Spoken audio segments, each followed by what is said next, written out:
बिलारी के अंदर बिलारी थाना क्षेत्र जो मुरादाबाद जनपद में पड़ता है, जिसमें एक गांव है ग्राम कैनोवी। वहां पर एक गन्ने के खेत में एक व्यक्ति का शव पड़े होने की सूचना मिली। सूचना मिलने पर पुलिस टीम मौके पर पहुंची और फोरेंसिक टीम को बुलाया गया। व्यक्ति का शव सड़ गल चुका था। जो शव को देखकर लग रहा था कि ये शव कम से कम 9-10 दिन पुराना है और व्यक्ति के गले में एक रुमाल बंधा हुआ था और उसका शव को फॉरेंसिक टीम आने पर शव को पोस्टमार्टम के लिए भिजवाया गया। पोस्टमार्टम रिपोर्ट जब उसकी रिपोर्ट आई तो उसमें पता चला कि गले में उसके चोट के निशान है और एंटीमॉर्टम इंजरी है उसकी बॉडी पर। उसके बाद में हमने 3 टीमें गठित की इसमें और सभी हमारी एसओजी टीम, हमारी सर्विलांस टीम और उसके अलावा थाना बिलारी की टीम इसमें वर्कआउट करने में लग गए और इसमें हमने सभी एंगल से जांच की तो पता चला इसके अंदर कि 13 तारीख को जो मृतक है उसकी शिनाख्त हुई। उसमें उसका नाम राजवीर निकला और पता चला कि राजवीर की 13 तारीख को एक गुमशुदगी बिलारी थाने में दर्ज हुई थी। अब गुमशुदगी पता चला तो उनके बेटे से भी बातचीत की गई, उनके रिश्तेदारों से भी बातचीत की गई, सब लोगों से बातचीत की गई और आसपास के सीसीटीवी फुटेज हमने खंगाले।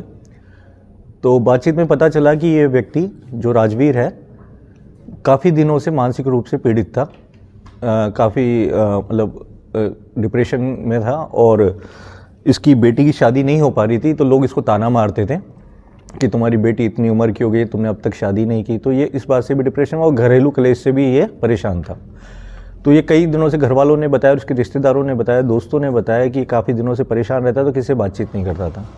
और अक्सर ये जहाँ इसका शव मिला कनोवी गांव में, वहाँ पे कुछ लोगों से जब हमने काफ़ी पूछताछ इधर इनके रिश्तेदारों दोस्तों से और आसपास के सीसीटीवी देखे तो हमें ये 12 तारीख को, 13 तारीख को इसकी गुमशुदगी दर्ज होती है, 12 तारीख को ये वीडियो में इधर आता हुआ दिखाई दे रहा है साइकिल से अपनी। तब हमने देखा कि आसपास वहाँ पे लोगों से पूछताछ की तो वहाँ पे हमें एक झोपड़ी मिली।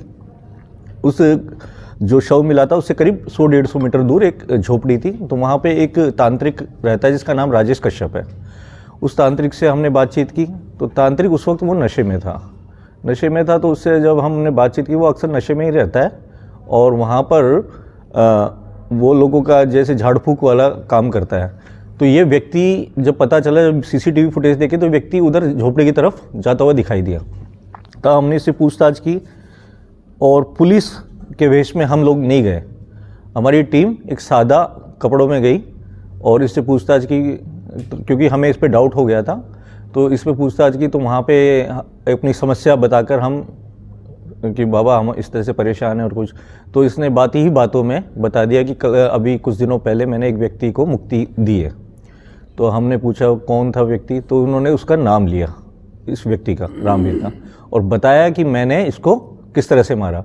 इसने बताया कि वो व्यक्ति आया था मेरे पास, परेशान था और मुक्ति चाहता था। तो मैंने कहा कि तुम जो 12 तारीख से 7 दिन पहले जो सोमवार पड़ता है तो उस सोमवार को तुम आना।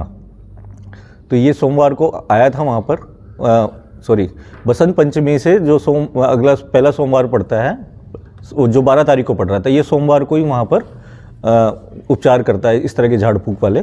तो इसने 12 तारीख को सोमवार भी था और 12 तारीख को बुलाया, कहा है कि ये दिन बहुत शुभ है, तुम इस दिन आना। तो वो उस दिन आया इसके पास और उसके बाद में इसने शराब वराब पी वहाँ पर और शराब पीने के बाद इसको ले गया गन्ने के खेत में और वहाँ पर इसके गले में इसने 3 गांठ डाली। जो इसने बताया, स्वीकार किया है कि मैंने उसके रुमाल से उसके गले में 3 गांठ डाली, उसको गला को फांस दिया और बाद में जब उसका वो बेहोश हो गया तो मैंने इसको देखा कि ये मरा है या नहीं मरा। तो उसके बाद में मैंने चाकू से गले पे वार किया और उसके बाद में इसके ब्लड से इसके फेस पर तिलक किया और तिलक के बाद मैं अपनी कुटिया में लौट गया। जब मैं सुबह उठा तो मुझे फील हुआ कि मेरे से क्या हो गया।